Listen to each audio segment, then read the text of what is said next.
Let's close our eyes, connect the tongue to the palate. Let's inhale and exhale slowly and gently. Let's be aware that we're here to meditate, to receive healing, and to understand how to build our character as suggested by Master Chopak Sui. Let's close our eyes. Let's invoke to the Supreme God, Divine Father, Divine Mother. We thank you for your priceless blessing, for divine light, divine love, divine guidance, divine love, mercy, inner healing, physical healing. Thank you for the inner strength to practice regularly. Thank you for your divine help and protection, for illumination and prosperity. Thank you. Let's take a deep breath. Let's inhale all the blessings. And now what we'll do is we'll start with Super Brain Yoga. This is to help balance our chakras. So cross your arms in front of your chest. Connect the tongue to the palate. We can all face east since that is a safe direction for everyone. And Priya is ready to demonstrate. So let's start. As we inhale, we're going to do a semi squat. And as we exhale, we're going to. So inhale, go down, 1. Inhale, go down, 2. Inhale, go down, 3. Inhale, go down, 4. Inhale, go down, 5, 6, and the last one. Okay, so welcome to our series. So today we are talking about character building. This is the third episode in a series of 10 episodes. Basically, Master Chua talks about building our character. Now, the point is, how do we build our character, right? So we know people who are like, okay, this guy is a good character or that person is a good character. So what does that mean? Sometimes we refer to people who have a very generous heart as a good character. Sometimes we refer to people who have achieved a lot of things in a just way as a good character. So what is a good character? See, the thing that I feel is that different people have a different character manifestation. So if we go back to Master Chokosui's teachings, which is, we are a being of divine light, love, and power, that basically means that to me, that some of us are going to be building our character through the root of light, which is intelligence and guidance. Some of us are going to be building our character through the root of love and devotion. And some of us are going to be building our character through physical activity or through power. Okay. So one of the beauties of the School of Aratic Yoga and Pranic Healing is that Master Choka Sui guides us with how to build our character. So what he says here is that character is the manifestation of the degree of soul contact. So, we often do sorry, I'm going to take this off because it's making noise. So sometimes we do the soul affirmation. So let's be aware and let's do the soul affirmation. Let's close our eyes, connect our tongue to the palate, and let us say, I am that I am. Let's try to connect to our higher soul. I am that I am. I am not the body. I am not the emotions. I am not the thought. I am the soul. I am a spiritual being of divine intelligence, divine love, and divine power. I am one with my higher soul.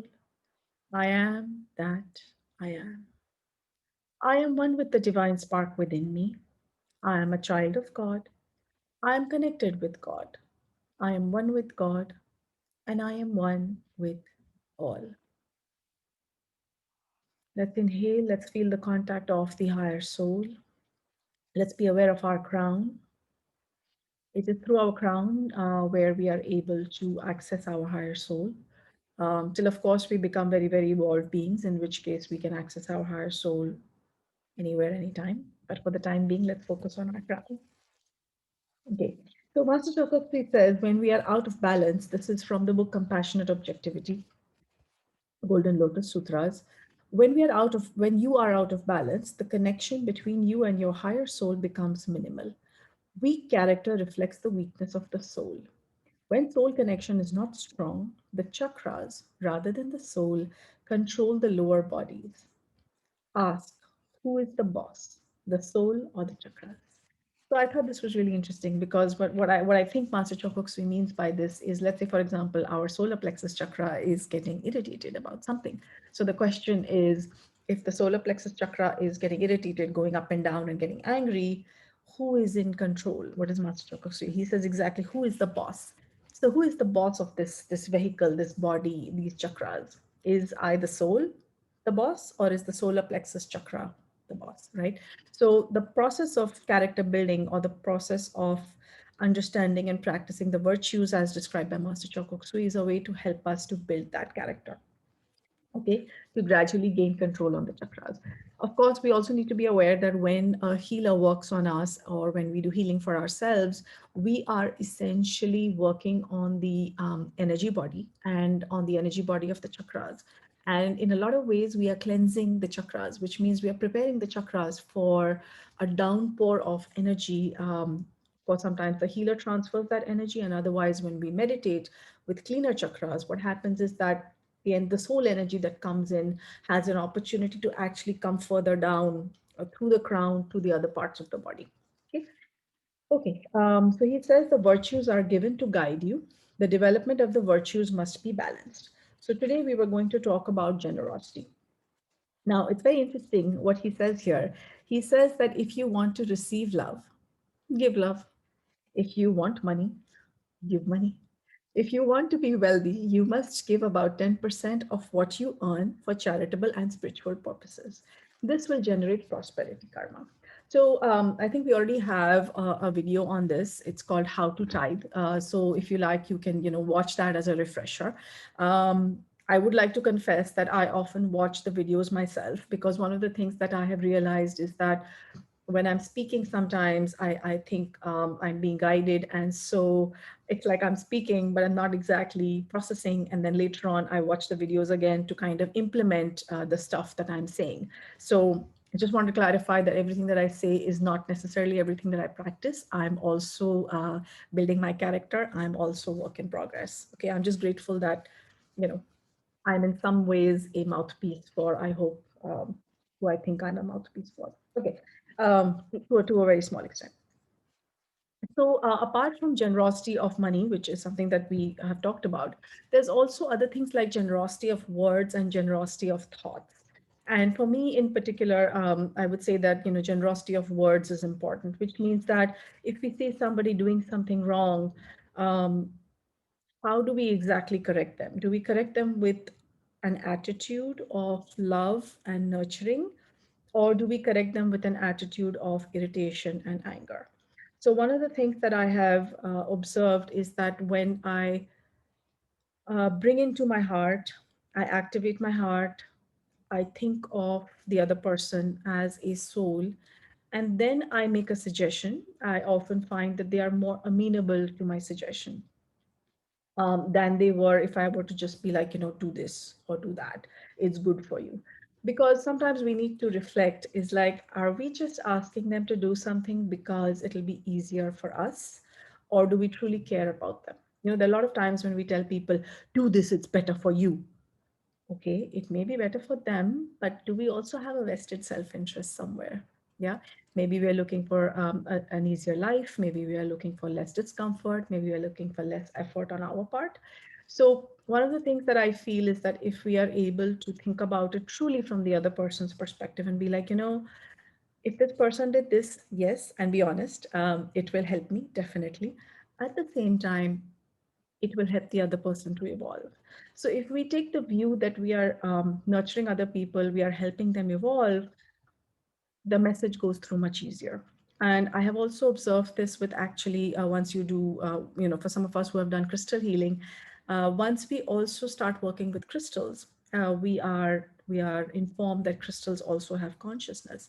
Now, what I've seen is that once I start thinking of my crystals as part of the mineral kingdom, which will then evolve to the plant kingdom, which will then evolve to the animal kingdom, and then to the human kingdom. And then when I utilize that crystal, while being aware that I am actually helping that crystal to evolve through the work that it is doing with me, then I find that the crystal becomes very, very powerful. Okay, so again, to read more about this, you can go through the books by Arthur Powell. And you can also, of course, do pranic healing. And we also have a couple of videos on what we call the planes or the five koshas.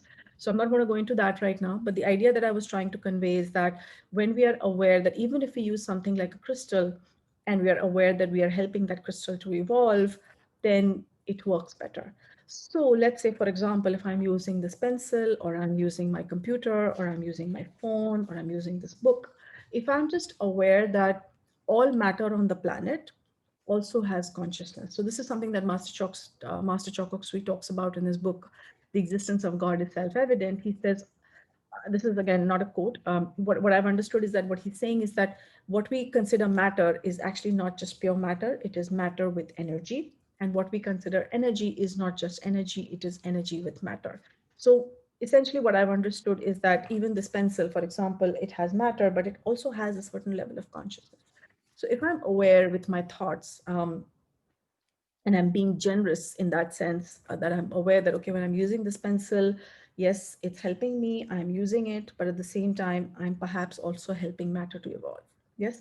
So just try that, see if that works for you. It may be a little too minute, but it's just what came to my mind right now.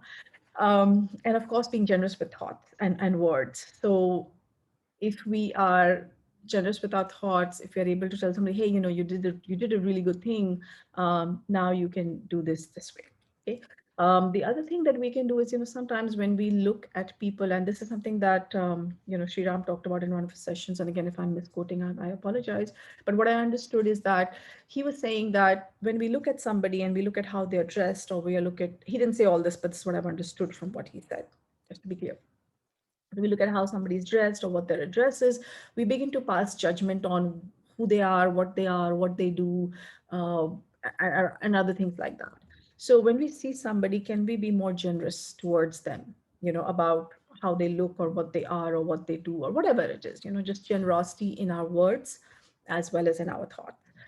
Also, when we are dealing with our family members or friends or employees, can we be generous with our thoughts? Can we just be generous as in like open our heart and just be a little kind and be aware that the person is truly doing everything that they possibly can? Aren't we always doing everything that we possibly can? Yes, sometimes we feel guilty, sometimes we feel we're not doing enough. Okay, all those things are there, but just don't you mostly or always try to do as much as you can, right? So it's the same thing with the other person. So we need to be aware of their limitations. So sometimes, it happens, it used to happen a lot, is that I would be like, this person just doesn't understand. Now the point is, yeah, they don't understand. That is true. They don't understand. So we have to be aware that, and especially as healers and as people on the spiritual path, we need to be aware that some people have a better emotional capacity, some people have a better mental capacity. So let's say, for example, if I have a great memory, it's not necessary that the other person also has a great memory. If I have, let me describe it a little different way. Suppose I'm good with maths, doesn't mean that the other person is also good with math, right? We've already seen that in our classrooms as we were growing up. There are some kids who are good with mathematics and there are some kids who are good with English, right? So everyone doesn't have an equal capacity. So why do we expect people to understand things the way we understand them, right? So generosity and thoughts. Of course, like we said, there's physical generosity, financial generosity, material generosity in thoughts and emotions. So let's see what we can do to practice a little bit more of generosity. Again, we are all work in progress. So in case we're not able to do it, let's not be harsh on ourselves. Let's also be generous with ourselves. Let's be aware that we are intending to be generous, that we are growing slowly and that we're going to get there. So that's why this topic is also called character building, which means that we are going to build it one brick at a time. So let's be patient with ourselves and of course also with others. But being patient with ourselves, I think, is really important. Yes. So let's be aware of that. And with that, one example of physical generosity, as Kunal has just pointed out, could be something like, feed the hungry, for example, or, donating, donating our time. Sometimes if we can't donate money, we can donate our time. We can donate, also physical generosity actually comes to me as also as just donating, not donating, but, you know, hugs, physical hugs. Like how many times have we actually hugged a loved one or a family member? To me, that also is a form of physical generosity. Okay, so I don't know, Kunal, if you have any more comments, you can say them now. Otherwise, we move on to the meditation. Okay, so again, those of us who are joining us later on YouTube, we have live sessions at 4 o'clock India Standard Time on most days. You can see our schedule below, and to receive the meditation and the mass healing, it is necessary to join the live sessions. Those are not recorded.